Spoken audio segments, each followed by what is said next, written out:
Nah, jadi gini Pak, Ya. untuk pertanyaan selanjutnya, jadi harapan kami itu kan ingin semua itu lulus KYC, Hmm. ingin semua itu secepatnya jadi untuk KYC massal ya Pak ya. Ya. Nah, jadi apabila kita sudah lama menunggu, kita sudah lama menambang, apabila KYC ini gagal, tidak jadi, apa pendapat Bapak ini coba?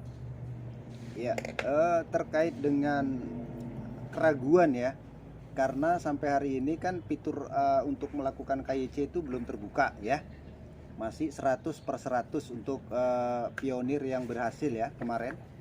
Jadi kalau kalau saya ditanya seperti itu, saya yakin KYC itu pasti akan terlaksana.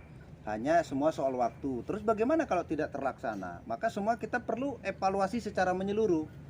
Yang pertama, ya saya bilang terus terang aja, ya alangkah bodohnya dengan jumlah member atau pionir yang banyaknya itu 25 juta, ya.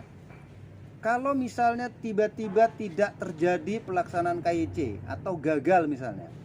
Nah, ini kembali ke kita dan mungkin kita bisa ini. Terus yang 25 juta ini sama Nicholas mau dikemanakan? Ya. Sementara ya 25 juta ini adalah aset. Aset bagi dia untuk terus mengembangkan Pi Network ini menjadi ya mata uang ya digital yang akan digunakan di seluruh dunia. Maka keyakinan saya itu yakin sekali pasti KYC. Nah, jadi kalau gagal ya mungkin yang tahu ya Nicholas sendiri alasan kenapa gagal. Mungkin bisa saja mungkin karena ada intervensi dari pihak lain yang menggagalkan itu, atau mungkin ada gangguan dari pihak internal yang kita tidak tahu. Tapi kalau gagal alangkah bodohnya karena asetnya sudah 25 juta lebih orang-orang yang sudah menggunakan aplikasi Pi Network. Nah, sekarang ini aja saya yakin dan percaya ketika kita klik petir selama 24 jam tiba-tiba muncul iklan, itu sebenarnya sudah sumber uang yang nominalnya itu udah nggak ketulungan banyaknya, dan itu sudah dikantongi sama core team atau sama Pi Network atau sama Nicholas lah karena dia yang membuat.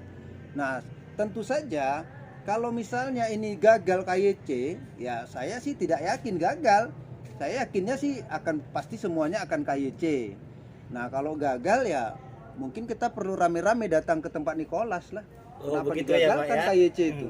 Karena alangkah bodohnya sekali lagi dengan aset yang seperti hari ini kita tahu jumlah penambangnya lebih dari 25 juta. Sementara aplikasi lain yang katakanlah total penambangnya jumlahnya masih 100.000 aja sudah mempersiapkan KYC.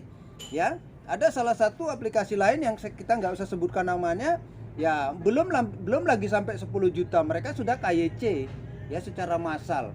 Ya. Karena apa? Karena itu aset. Ketika mereka menggunakan aplikasi tersebut, maka selama itu developer atau pengembang yang membuat aplikasi di Play Store itu dapat uang dari Google. Udah paham itu kalau gitu kan. Seperti itu ya Pak ya. Nah, jadi ya kan bodoh kali kalau nggak di KYC. Jadi secara logika tidak mungkin ini gagal ya Pak ya?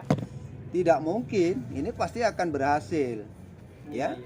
Nah, jadi kalau ada orang nanti gagal itu KYC, itu orang-orang yang itu tadi ya mungkin orang yang punya pikiran negatif, dah itu aja.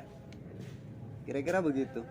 Nah, oke, buat teman-teman ya, udah dapat ya penjelasannya ya, bahwasanya kita harus sabar menunggu dan ini akan terjadi, keyakinannya bahwasanya ini akan KYC ya. Nah, buat teman-teman semua harus sabar ya. Sama-sama kita fokus juga menambang, sama-sama kita berdoa mudah-mudahan ini terselesaikan. Oke?